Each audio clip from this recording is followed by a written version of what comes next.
Hey Logo Course students, and in this video we're going to start talking about the process of designing a logo, and we're going to start off with this creator brief that I just got. It's about SkiWorld and it's a new emerging startup. So to begin, a creator brief is a document that you might typically receive right before you take on a request, and it pretty much answers all the stereotypical questions. It's going to answer the overview of the project, the goals, the strengths, the tone, the audience, what their competitors are doing, their visuals, what they want their message to be, users, and company culture. And on a very large view, that's what a creator brief does. It poses a problem, and you're going to have to actually solve the problem in a visual communication forum, and in this case, an identity design. And a creative brief is very important because without it, you're going to feel very lost. And as a metaphor, let's go back to the grade school days. So imagine that you have a math problem and you're reading through it, everything makes sense, you know what formula to use, you plug in the numbers, you do the math, you write in the result, and you get the right answer. The teacher's happy, you're happy, and everything went smooth as butter. You got a problem, you solved it in the manner that the teacher was looking for you to solve it in, and there you go, the project's over. But what if you got a question that you didn't know exactly how to solve it? The wording was a bit weird, you didn't know what exactly they were talking about when they reference a specific item in the math problem, and then you didn't know what formula to use, and you didn't know what the final answer is because you don't know what it should be, right? So then you try to solve something, it's just a mess of numbers, you hand it in to the teacher's kind of frustrated because they thought you're going to provide a solution, but you just provided a question mark per se, right?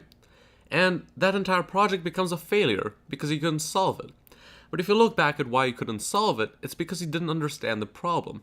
Now it may be the teacher's fault, but it was also your fault because you didn't clarify. And if we take that all back into the design sense, it's your job as the expert to take the problem, read it over, and try to understand what you don't understand about it and what the client is trying to solve when they're asking you and paying you for this value. So this is what a creative brief is meant to start. It's meant to spark the idea that here's everything that we can provide about the company. Now go ahead and ask more questions because we want to get started on this project. So in this case, we got the SkiWorld brief, and again, just like the brief name, it's very brief, it's very short, it's very compact. It tells us what the company does, why does it matter, what their competitors are. These are very similar to the questions we asked on our website just so the client could contact us about the job. Very similar stuff. It would maybe talk about more about their audience or what they're trying to achieve with this design, but it's still an overview of the project. Now, let's say that I didn't get this creative brief and a company just SkiWorld approached me and asked me to make a logo. Without a creative brief, I would just make an icon of the world and then put skis on top of it, because that's all I know about the question and the problem that I'm solving. Just the title of the name. And just based off that, I would make a logo just based off that. But if I got a creative brief that explained what the company did, how they function as a company, the service they provided, then I could start making a logo that's a bit more in-depth, that kind of reflects that type of service. So in this case, SkiWorld is a type of application that allows users to track their favorite slopes. They can basically put in their information, or what their preferences are and the type of slopes they want to go on, if it has to be within 100 kilometers, if they're looking for 10 centimeters of minimum snowfall, and then, when that scenario happens, they're given a notification and they can book their day to go skiing or snowboarding on that particular event. And that's the type of logo I would make. It'd be very notification based, maybe some kind of star to indicate a notification bar, maybe something like an iOS device, but that's as deep as I would go into it, and it's still pretty shallow. And this is why I tell all of my students to rewrite all of their creative briefs that they receive.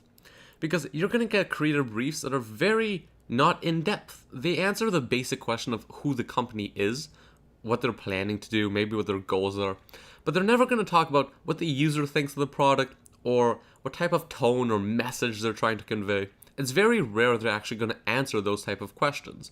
So it's your job to then take over and start asking questions such as, what does the company do? Why does it matter? What values do they hold as a company? What is their current product and how do users discover it?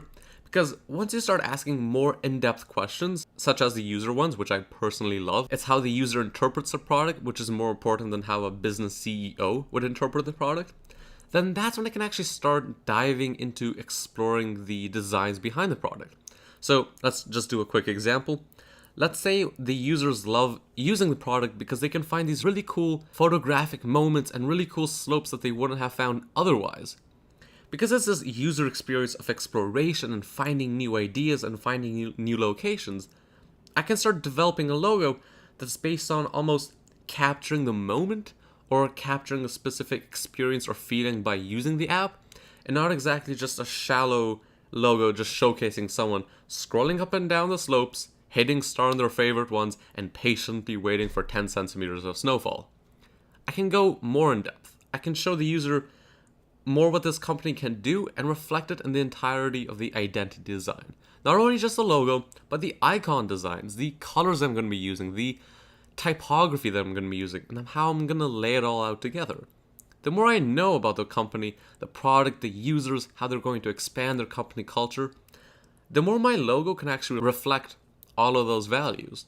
And going back to the grade school example, if we're creating a very nice problem to solve, we have all the numbers that we need, we already know the formula because we're identity designers, we've done this before, and we know how to solve the problem, we know what they need, what they don't need, what their message is, then when we create the logo, it's going to be very easy because we already know what they want and how to solve it. We just have to put in the time and effort. If we didn't get all these, questions and answers and start reflecting about what the company is in a more broader sense and how the actual company employees feel about the company, and even other kind of miscellaneous questions such as how the user base will benefit from these new logo or design implementations, then we're kind of caught in the shallow end. We won't get very far. So let's just go back a few steps and let's talk about the brief that we got. So in the initial brief, they talked about the strengths of Ski World, and that's the users will be notified when their slopes meet certain criteria. Great. We got that their audience varies in age, but they all have this common passion for being outdoors and enjoying winter sports, which is again very broad, not much we can do with it. And that they discover us through, again, a whole wide of locations that isn't exactly specialized or a niche per se.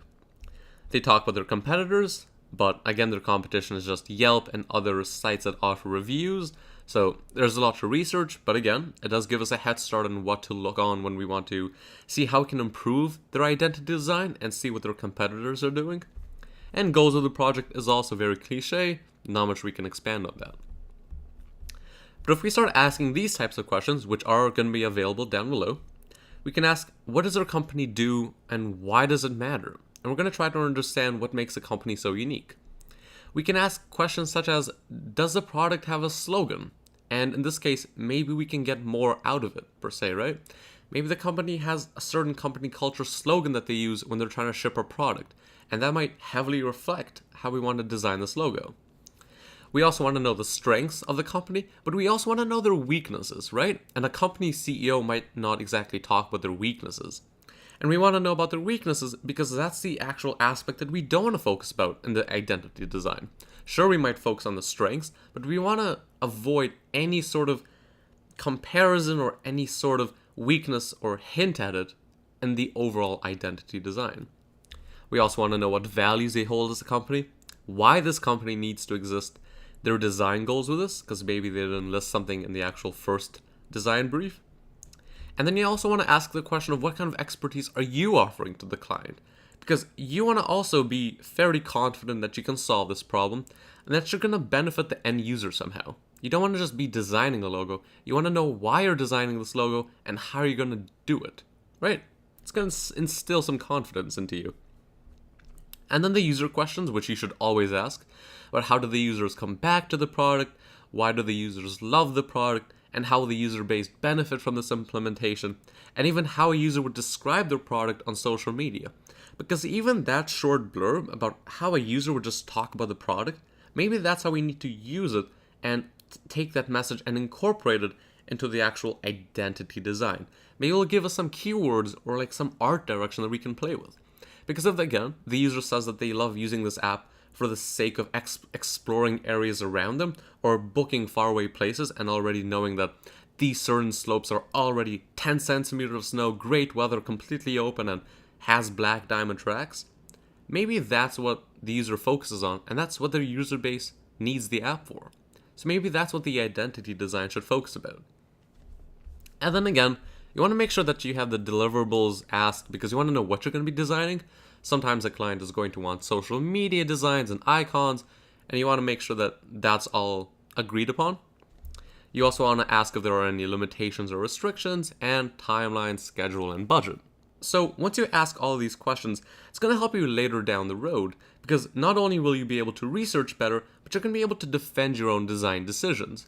Because if you, say, choose a golden color palette, then you can go back to the brief and say that all these clients and users are looking for a luxury experience, and we're going to be using the gold color palette to symbolize luxury, right? You're defending your own design decisions using the information that you're given. Otherwise, if you just choose a golden palette and the client asks, why are we doing golden palette? I want to do pink, roses, and blue, right? You'll be lost because you can't explain to the client that that's a bad color choice. The users won't know what they're doing.